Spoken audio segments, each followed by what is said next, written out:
Oi, turma, do livro Palavras de Vida Eterna, Chico Xavier, pelo Espírito Emmanuel, no capítulo 70, Pacifica Sempre. Bem-aventurados os pacificadores, porque serão chamados filhos de Deus, Jesus. Por muitas sejam as dores que te aflijam a alma, acenera-te na oração e pacifica os quadros da própria luta. Se alguém te fere, pacifica desculpando. Se alguém te calunia, pacifica servindo. Se alguém te menospreza, pacifica entendendo. Se alguém te irrita, pacifica silenciando. O perdão e o trabalho, a compreensão e a humildade são as vozes inarticuladas de tua própria defesa. Golpes e golpes são feridas e mais feridas. Violência com violência somam loucura. Não ergas o braço para bater, nem abras o verbo para humilhar. Diante de toda perturbação, cala e espera, ajudando sempre. O tempo sazona o fruto verde, altera a feição do charco, amolece o rochedo e cobre o ramo fanado de novas flores. Censura é clima de fel. Azedume é princípio de maldição. Onde estiveres, pacifica. Seja qual for a ofensa, pacifica. E perceberás, por fim, que a paz do mundo é dom de Deus, começando em ti. Desde a semana passada, a gente está estudando sobre textos que falam para a gente ter paciência e agora como utilizar essa paciência, pacificando, né?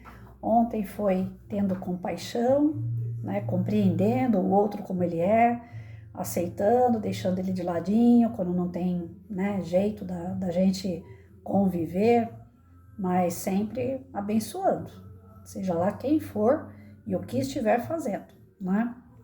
O pacifica significa não continuar aquela ignorância, aquela violência que está vindo, partindo da outra pessoa. Né? Então, tudo que a gente fizer ao contrário do que ela está fazendo é em nosso benefício. Né? Vai acarretar para a gente melhores condições de enfrentar os desafios que aquela pessoa está nos impondo. Né?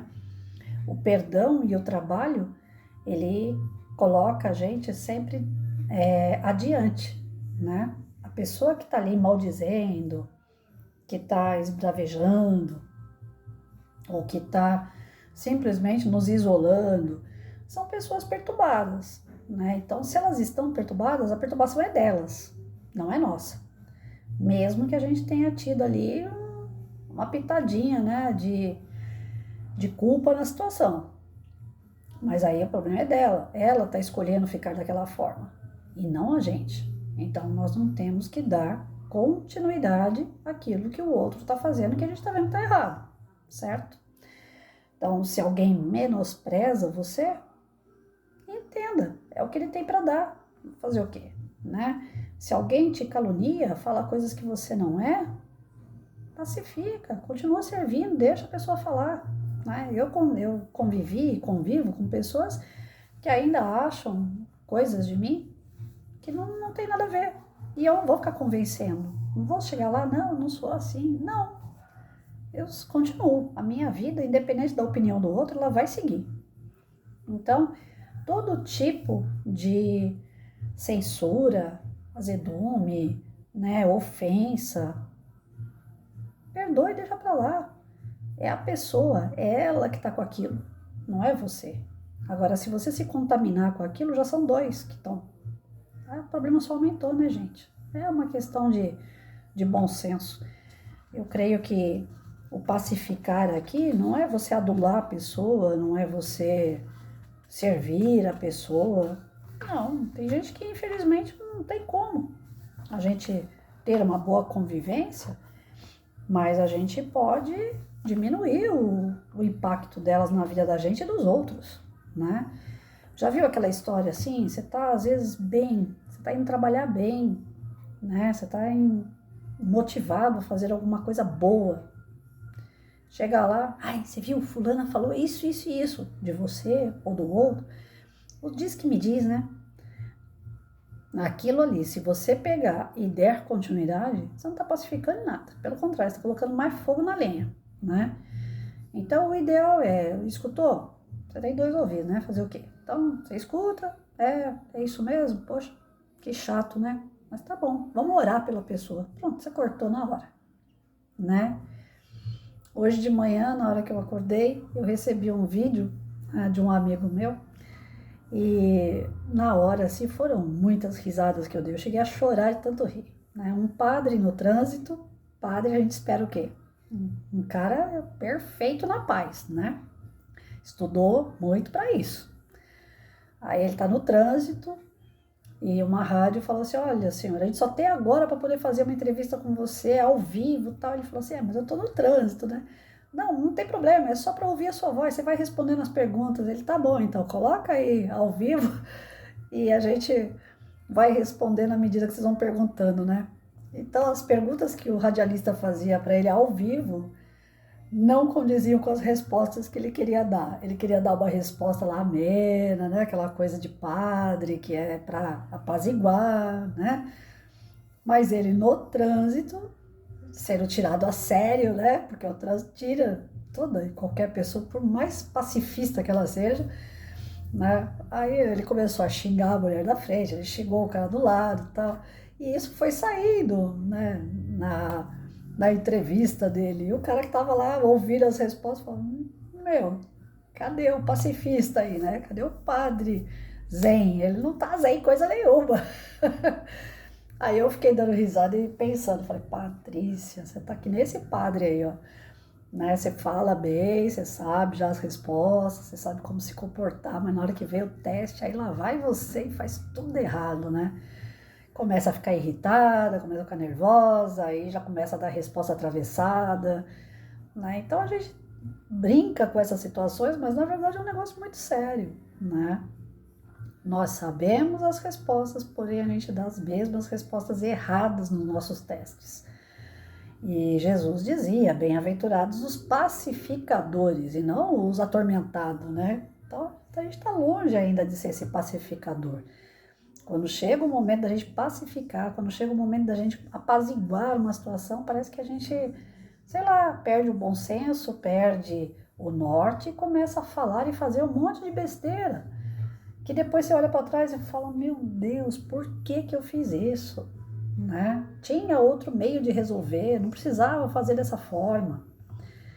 Então falta muito na gente, nós somos muito negligentes com a gente mesmo, né? Falta na gente a questão de firmar o pensamento realmente nas coisas boas, saber que a providência de Deus está ali, está tomando conta, né?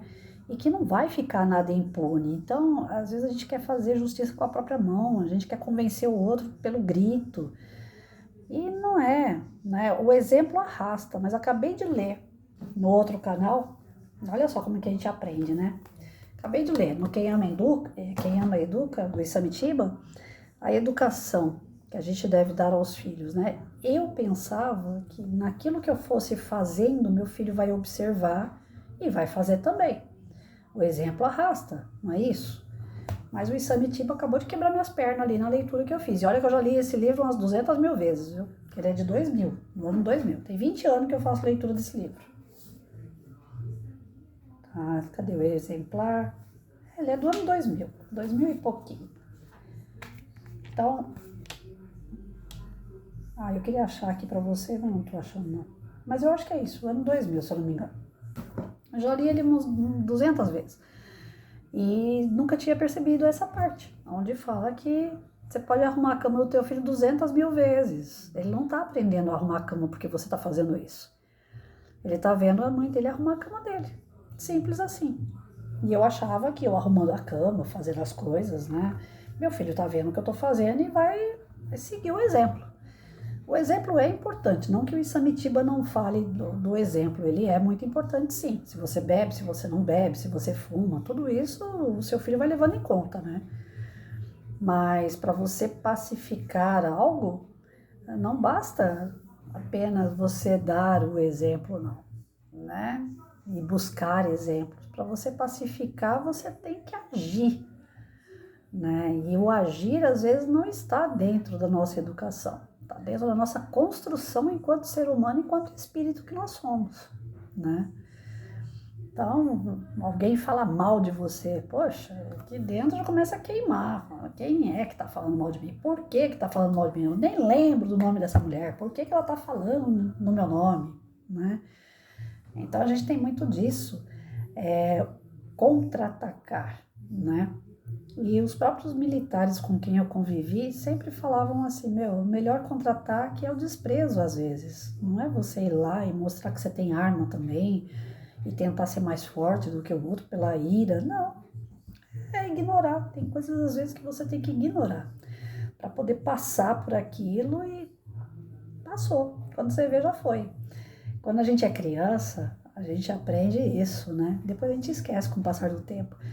Porque os professores que eu tive na época, meus pais mesmo falavam muito nisso. Olha, se te chamar de filho da, né? Se você é, você é. Você vira para trás e dá tchauzinho. Oi, né? Você é. Vai fazer o quê? Agora se chamar de filho da e você não é, então não é com você. Então vira as costas e continua. Isso é uma forma de apaziguar, né? De você pacificar e não entrar em encrencas maiores. Agora, tem moleque que é terrível, que você vira as costas, ele vem e continua perturbando, né? Ele quer ver a encrenca, ele quer ver briga, né? Eu, como professora, cansei de ver isso. Os alunos provocando aos outros de forma a chegar nos vias de fato. Por mais que o outro ignorasse, chega uma hora que ele ia lá e batia no colega para poder falar, chega, né? Agora chega. Isso não é pacificar, mas é que já chegou no auge, né, da paciência daquela pessoa. Então, a gente não tem que ser bobo dos outros, mas a gente tem que colocar um ponto final, às vezes, nesses golpes, nessas calúnias, nessas irritações que eles propõem a gente, mas ainda assim procurando, por lei, né, hoje que nós somos adultos aí, ninguém vai para a porta da escola para bater um no outro, mas a gente entra com recurso jurídico, né? Olha, você falou isso, então agora você vai ter que provar, né? Mas é o último recurso, é quando realmente aquilo tá te abalando de alguma forma que moralmente isso pode te prejudicar num serviço ou em algum outro setor da tua vida. Caso contrário, o que mais Jesus falava, né? Segue adiante, perdoa e deixa pra lá. Segue, né? A gente não sabe o que foi que nós fizemos, gente. Eles sempre colocam isso nas leituras. A gente não sabe quem foi, que tipo de pessoa a gente foi, por que essas coisas aparecem na nossa vida. Tem um porquê. Agora a gente não sabe, não é dado pra gente descobrir, graças a Deus, né? Porque vai saber os coitadinhos de hoje, quem foi lá atrás, né? Então o ideal é que nessas proporções de problemas que a gente vai tendo no nosso dia a dia com as pessoas, que a gente saiba sanar de uma maneira mais equilibrada, né? E não como esse padre que eu vi hoje no vídeo, que já estava querendo surtar dentro do carro e com as pessoas em volta do trânsito, que geralmente a gente age como esse padre que eu vi no vídeo, né? É lógico que é uma sátira, não era um padre de verdade, mas ainda assim, né, nós somos esse padre, nós somos aquele cara que quer ficar zen o tempo todo, não quer encrenca com ninguém, mas na hora que tira a gente do sério, né, aí o bicho pega, como falam por aí. Tá bom? Vamos tentar usar essas leituras para um exercício, né? Eu não posso dizer para vocês que nós vamos pegar uma leitura dessa e nós vamos nos tornar pessoas extremas, né? Pro bem, da noite pro dia, lógico que não. Mas a gente vai pegando esses textos, vai degustando, vai pensando em tal atitude que a gente tomou com uma pessoa, com uma situação, vai avaliando, vai reavaliando, vai se reconstruindo, porque Deus dá oportunidade todo dia da gente aprender, reaprender, nos tornar pessoas melhores e espíritos mais evoluídos. Então, é de pouquinho em pouquinho mesmo. Essa construção não é uma construção da noite pro dia. Mas de pouquinho em pouquinho a gente chega lá, com fé em Deus.